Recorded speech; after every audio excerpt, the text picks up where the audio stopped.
पुण्यश्लोक अहिल्यादेवी प्रतिष्ठान यशवंतग्राम कावलगावच्या वतीने क्रांतिज्योती सावित्रीबाई फुले यांची 194वी जयंती व सत्यशोधक विवाह सोहळ्याचे आयोजन यशवंतग्रामच्या सरपंच सौ उज्ज्वलाताई नारायणभाऊ पिसाळ यांच्या अध्यक्षतेखाली करण्यात आला होता। यावेळी प्रमुख पाहुणे म्हणून प्राध्यापक यादव सर, प्राध्यापक माथेले सर, तर या सोहळ्याचे विशेष आकर्षण university of Edinburgh PhD scholar Scotland येथे शिक्षण घेत असलेले डॉक्टर सौरभ हटकर खामगाव बुलढाणा यांची विशेष उपस्थिती होती।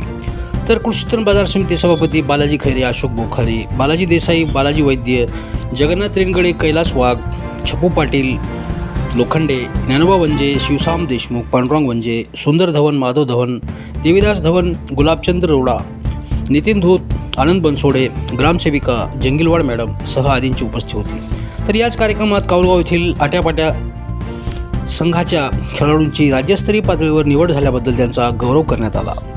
तर याच कार्यक्रमात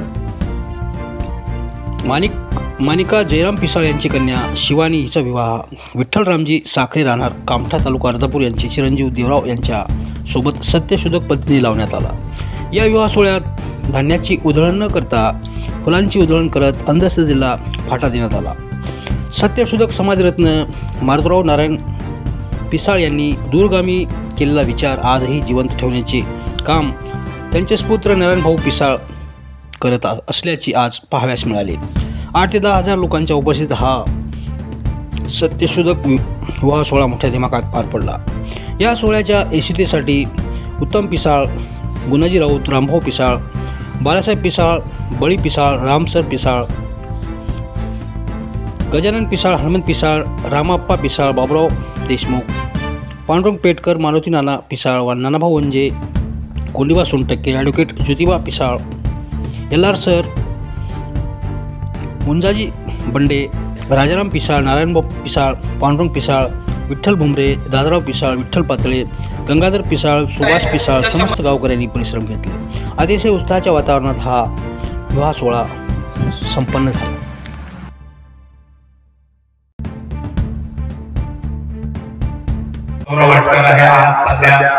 UK म्हणजे स्कॉटलंड येथे PhDचे शिक्षण घेतो आहे। महाराष्ट्र शासनाची जवळपास 1.5 कोटीची स्कॉलरशिप शिष्यवृत्ती मिळालेली आहे। शिक्षणातून काय होऊ शकते याचं उदाहरण जास्त लांब नाही तर तुमच्या समोर उभा आहे। ज्याच्या हातामध्ये मेट्रोमार्कची काठी असायला पाहिजे होती त्याच्या हातामध्ये पेन आला आणि तो गावापासून नाही तर दिल्लीपर्यंत नाही, म्हणजे तुमची आमची स्वप्न ही राहतात की पुण्याला शिकायला गेलो पाहिजे किंवा दिल्लीला शिकायला गेलो तर आपल्याला मोठेपणा वाटतो, पण रानावनातून मेंढपाळाच्या पुत्राला थेट ज्या इंग्रजांनी 150 वर्ष राज्य आपल्यावरती केलं त्यांच्या राज्यामध्ये शिकायला लागण्याची ताकद कशात आहे तर ती शिक्षणामध्ये आहे। आणि ही शिक्षणाची ताकद ज्यांनी दिली अशा सावित्री माता फुले त्यांची आज जयंती आहे। जयंतीच्या दिवशी सत्यशोधक पद्धतीने हा लग्न सोहळा होत आहे असं जेव्हा आमचे मित्र प्रतिभा पिसाळ यांनी मला सांगितलं, मी कार्यक्रम घेऊन सोडून गेले, कार्यक्रमाला येणार नव्हतो, माझं डेटा कलेक्शनचं काम होतं, पण 10 मिनिटासाठी तरी का बोलण्यासाठी तुम्ही या असं ज्योतिबांनी सांगितलं।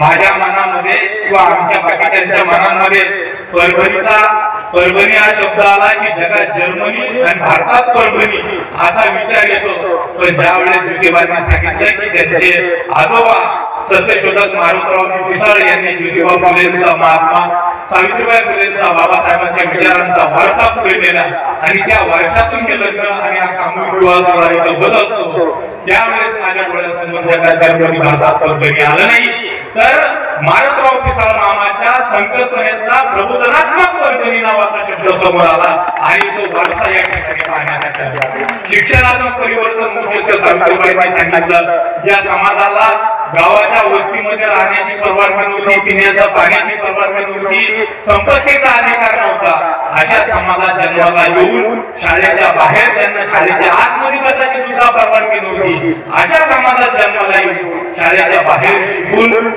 अस्पृश्यतेचे घाव सहन करून ज्यांनी या देशाला राज्यघटना दिली आणि 100 वर्षापूर्वी लंडन स्कूल ऑफ इकॉनॉमिक्स येथे त्यांनी शिक्षण घेतलं, अशा डॉक्टर बाबासाहेब आंबेडकरांनी सुद्धा समाजाला सांगितलेलं आहे की शिक्षणातूनच परिवर्तन घडू शकतं. आणि मीही नेहमी सांगत असतो की आपण कितीही म्हणजे आपल्याकडे 5 एकर असेल तर त्याची 10 एकर करू. मेंढपाळ कुटुंबातला असला तर मेंढपाळांना सांगतो की कमवू तुम्ही 2 खंड्या असतील तर 5 खंड्या करसाल, 5 खंड्याच्या 10 खंड्या करसाल.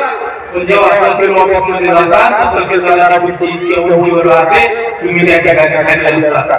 जिल्हाधिकारी किंवा कुठल्याही नेत्याच्या इथं जात असाल तर तुम्हाला त्या ठिकाणी दुय्यम वागणूक मिळू शकते. पण या मेंढपाळ पुत्राला फक्त याच कुठे जो स्वतःच्या बळावरती शिक्षण घेत दंडना गेला असं जर सांगितलं तरी कलेक्टर सुद्धा आग्रहाने आणि तितक्याच सन्मानाने वागणूक देतो की ताकद या ठिकाणी शिक्षण होतं नाही. पुण्यश्लोक अहिल्यादेवी प्रतिष्ठान व स्वर्गीय मारुतरावजी पिसाळ यांच्या प्रेरणेमधून आज या ठिकाणी सत्यशोधक विवाह पद्धतीचा अवलंब करून जे अनिष्ट प्रथा आहेत त्या अनिष्ट प्रथा बाजूला ठेवून जे पुष महिन्यामध्ये लग्नविधी करत नाहीत ती प्रथा आम्ही मोडीस काढून या ठिकाणी लग्नविधी या ठिकाणी आम्ही पार पाडलेले आहेत.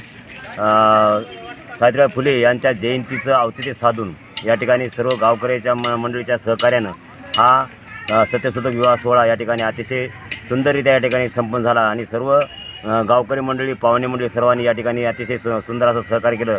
त्याबद्दल सर्वांचे आभार गावकऱ्याच्या वतीनं मानतो आणि अहिल्याबाई होळकर प्रतिष्ठानच्या वतीनं हा कार्यक्रम अतिशय सुंदररित्या व्यवस्थितपणे पार पाडला आणि समता मित्रमंडळ नवयुवक मित्रमंडळ या सर्वांनी सहकार्य करून या कार्यक्रमाची शोभा वाढवली.